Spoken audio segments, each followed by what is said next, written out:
Good morning everyone. Welcome in political science class. Today we are going to revise chapter first, challenges of nation building. Firstly we discuss about the challenges for new nation. At the hour of midnight on 15th August 1947, India attained independence. Jawaharlal Nehru, the first Prime Minister of Free India, addressed the special session of the Constitution Assembly that night. This was the famous Tri-Set with Destiny speech. तो important है ये जो first speech थी जो कि constitution assembly को address करते हुए नेहरू जी ने दी थी, उसको हम कहते हैं tryst with destiny speech. The year 1947 was a year of the precedent violence and the trauma of displacement. तो इंडिपेंडेंस मिलने के साथ ही इंडिया का डिवीज़न भी हुआ था, तो एक बड़ी लेवल पर डिस्प्लेसमेंट और बहुत सारी वायलेंस भी हुई थी साथ ही. In this situation that independent India started its journey to achieve its objective. और ऐसे एनवायरनमेंट में हमें अपने ऑब्जेक्टिव्स जो है इंडिया को अचीव करने थे. जो मेन ऑब्जेक्टिव्स थे या मेन चैलेंजेस क्या थे? मेनली 3 चैलेंजेस थे. The first and the intermediate challenge was to shape a nation that was united. सबसे इम्पोर्टेंट थी कंट्री की unity, yet accommodative of the diversity in our society. इतनी diverse society होने के साथ कंट्री की यूनिटी को मेंटेन रखना जो है इंडियन गवर्नमेंट के लिए एक बहुत बड़ा चैलेंज था. The second challenge was to establish the democracy. और हमने डेमोक्रेटिक सिस्टम अडॉप्ट किया था, तो उसको मेंटेन रखना is the second challenge. The third challenge was to ensure the development and well being of the entire society and not only some sections. सिर्फ किसी एक ही सेक्शन या कंट्री के किसी एक हिस्से को डेवलप करना हमारी गवर्नमेंट का ऑब्जेक्टिव नहीं था. पूरे एंटायर कंट्री के अंदर जो है डेवलपमेंट करना ही गवर्नमेंट का मेन पर्पस था. Now partition, displacement and rehabilitation. तो डिस्प्लेसमेंट हुआ था, लोग यहाँ से वहाँ, पाकिस्तान से इंडिया और इंडिया से पाकिस्तान गए थे. उन सब लोगों को दोबारा से बसाना था. Rehabilitation. According to the two nation theory advanced by the Muslim League, India consisted of not one but 2 peoples, Hindus and Muslims. That is why it demanded the Pakistan a separate country for the Muslims. The Congress opposed this theory and the demand for Pakistan.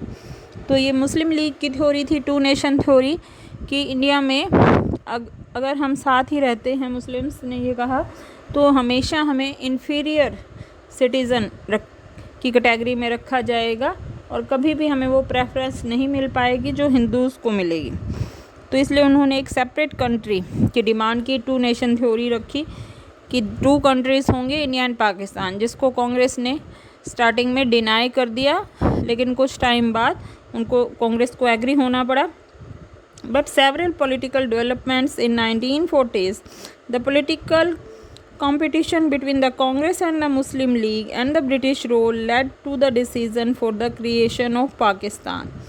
और बहुत सारी मुस्लिम league और कांग्रेस के बीच काफ़ी सारा discussion हुआ. उसके बाद जो ब्रिटिशर्स ने ये डिसीज़न लिया कि एक सेपरेट कंट्री जिसका नेम होगा पाकिस्तान, वो क्रिएट किया जाएगा.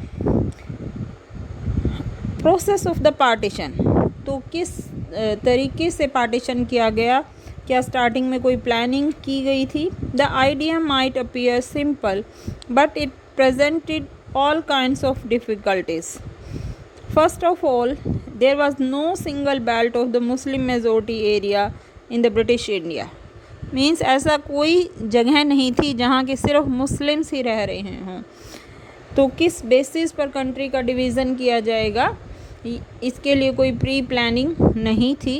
लोगों को नेक्स्ट डे तक नहीं मालूम था कि वो जहाँ रह रहे हैं वो एरिया इंडिया में काउंट होगा या पाकिस्तान के अंदर। Secondly, not all the Muslim majority areas wanted to be in Pakistan, और जहाँ मुस्लिम मेजोरिटी थी वो सभी पाकिस्तान में मर्ज होना नहीं चाह रहे थे। The third problem was that the two of the Muslim majority provinces of British India, Punjab and Bengal, had very large areas where the non-Muslims were in majority। तो मेनली जो है पंजाब और बंगाल का डिवीज़न हुआ था। पंजाब और बंगाल का एरिया पाकिस्तान के साथ मर्ज किया गया था, और साथ ही इनके एक बड़े हिस्से पर नॉन मुस्लिम मेजोरिटी रह रही थी, पंजाब में भी और बंगाल में भी। The fourth problem was the problem of the minorities on the both sides of the border. और जो माइनॉरिटीज़ पीपल हैं, मीन्स जो मेजोरिटी में है, मुस्लिम्स मेजोरिटी में हैं तो वो एरिया पाकिस्तान के मर्ज हो रहा है। हिंदू मेजोरिटी में है जहाँ वो एरिया इंडिया में मर्ज हो रहा है। लेकिन जो हम माइनॉरिटीज़ हैं उनके रिगार्डिंग कोई, जहाँ मुस्लिम माइनॉरिटी में हैं तो उसके रिगार्डिंग कोई डिसीज़न नहीं लिया जा रहा है। कॉन्सिक्वेंसेस ऑफ द पार्टीशन, अब पार्टीशन के क्या परिणाम हुए? There were killings and the atrocities on both the sides of the border। Minorities on both sides of the border filed their home and secured the temporary shelter in the refugee camps। तो जो लोग India आए थे, जो Hindus, उनको बहुत time तक refugees camp के अंदर रहना पड़ा और ख़ुद ही अपने लिए जॉब, शेल्टर, तो उन रिफ्यूजीज़ कैंप में ही रह रहे थे और काफ़ी मुश्किलों का उनको सामना करना पड़ा। While recounting the trauma of partition, writers and the poets have often used the phrase that the survivors themselves used to describe the partition as a division of hearts। तो बहुत जगह जो राइटर्स और पोएट्स हैं जिन्होंने partition के time का जो दर्द है उसको बयान किया है, लिखा है, तो बहुत बार उन्होंने एक वर्ड यूज़ किया है, डिवीज़न ऑफ हार्ट्स। तो एक्चुअली ये डिवीज़न जो सिर्फ कंट्रीज़ का ही डिवीज़न नहीं था, डिवीज़न ऑफ हार्ट्स कहा गया है इसको। बहुत से लोगों के रिलेटिव्स, फ्रेंड्स जो है जहाँ वो गए हैं वहाँ दूसरी जगह रह गए थे। They were competing political interest behind these conflicts. तो इसका मेन तो जो इंटरेस्ट था वो पॉलिटिकल इंटरेस्ट था, लोगों को इन चीज़ों से कोई मतलब नहीं था जो ऑर्डिनरी सिटीजन्स हैं। The Muslim League was formed to protect the interest of the Muslims in colonial India. Similarly, there were organizations which were trying to organize the Hindus in order to turn India into a Hindu nation। जिस तरह के Muslims ने जो है पाकिस्तान को create करवाया मुस्लिम league ने, तो ऐसे भी बहुत सारे ऑर्गेनाइजेशन थे कि पाकिस्तान के सेपरेट होने के बाद जो इंडिया को एक हिंदू नेशन डिक्लेयर करवाना चाह रहे थे, और इसके लिए उन्होंने बहुत एफर्ट्स किए। Most leaders of the national movement believe that India must treat the persons of all the religions equality and that India should not be a country that gave superior status to the adherents of one faith and inferior to those who practice the another religion। लेकिन हमारे freedom movement के leaders बिल्कुल भी नहीं चाहते थे कि India किसी एक स्टेट को, इंडिया जो है किसी एक रिलीजन को जो है नेशनल रिलीजन का स्टेटस प्रोवाइड करे, ताकि जो दूसरे लोग हैं, इससे दूसरे रिलीजन से रिलेटेड लोग हैं, अदर रिलीजन से, वो अपने आप को इन्फीरियर फील करेंगे। तो वो ऐसा नहीं चाहते थे, कभी भी इंडिया को एक हिंदू नेशन डिक्लेयर करना नहीं चाह रहे थे। All the citizen would be equal irrespective of their religious affiliation. Being the religious or a believer would not be the test of citizenship. Means कोई किस रिलीजन में बिलीव करता है, ये किसी की सिटीजनशिप का टेस्ट नहीं हो सकता कि वो कैसा नागरिक है, वो कंट्री के लिए डिवोटेड है या नहीं। तो ये किसी के रिलीजन बेस पर हम डिसाइड नहीं कर सकते हैं। Integration of the princely state, और नेक्स्ट प्रॉब्लम थी princely states covered 1/3 of the land area of the British India. तो जो प्रिंसली स्टेट्स थे ब्रिटिश इंडिया के अंदर, जितना भी एरिया आता था उसका 1/3 एरिया जो है वो प्रिंसली स्टेट्स थे। And 1 out of the 4 Indians lived under the princely rules. और टोटल 4 में से हर एक जो सिटीज़न है वो प्रिंसली रूल के अंडर रह रहा था। The main problems, first of all, the ruler of the Travancore announced that the state had decided on independence।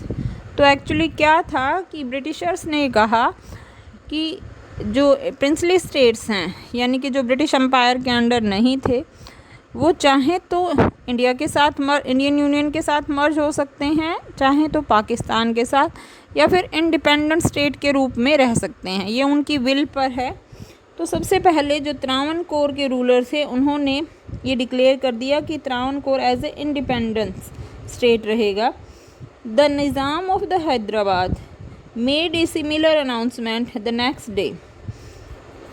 Similar announcement means उन्होंने भी कहा कि हैदराबाद जो है एक इंडिपेंडेंट स्टेट के रूप में रहेगा। Rulers like the Nawab of Bhopal was adverse to joining the constitution assembly. और जो भोपाल के नवाब थे उन्होंने कॉन्स्टिट्यूशन असेंबली को ज्वाइन किया था एक्चुअली। गवर्नमेंट्स अप्रोच, अब गवर्नमेंट ने इस प्रॉब्लम से किस तरीके से पार पाया। जो हमारे होम मिनिस्टर थे सरदार वल्लभ भाई पटेल, उन्होंने प्रिंसली स्टेट को इंडिया में 565 टोटल प्रिंसली स्टेट्स थे, उन सभी को इंडिया में मर्ज किया। किस तरीके से? सरदार वल्लभ भाई Patel was the India's deputy prime minister, first deputy prime minister थे, and the home minister during the crucial period immediately following the independence. He played a historical role in negotiating with the rulers of the princely states firmly but diplomatically and bringing most of them into the Indian Union। तो बहुत सारे rulers को तो उन्होंने before independence ही agree कर लिया था कि वो अपने स्टेट को जो है इंडिया के अंदर मर्ज कर देंगे, और बाकी उन्होंने डिप्लोमेटिकली भी बहुत सारे जो स्टेट्स को मर्ज करवाया, और कहीं जो है आर्मी का यूज़ नहीं करना पड़ा, जस्ट कहने भर से ही जो है वो इंडियन यूनियन में मर्ज होने को रेडी हो गए। सरदार वल्लभ भाई Patel and the national integration, तो डिटेल में यहाँ देखेंगे कि किस तरीके से उन्होंने इन प्रिंसली स्टेट्स को इंटीग्रेट किया। The first Deputy Prime Minister and Home Minister of India, Sardar Vallabhbhai Patel, emerged as a major leader of the freedom movement after the Kheda Satyagraha and the Bardoli Satyagraha, जो कि 1918 और 1928 में हुए respectively. तो इनके बाद से वो एक अच्छे लीडर या इम्पोर्टेंट लीडर के रूप में उभरे।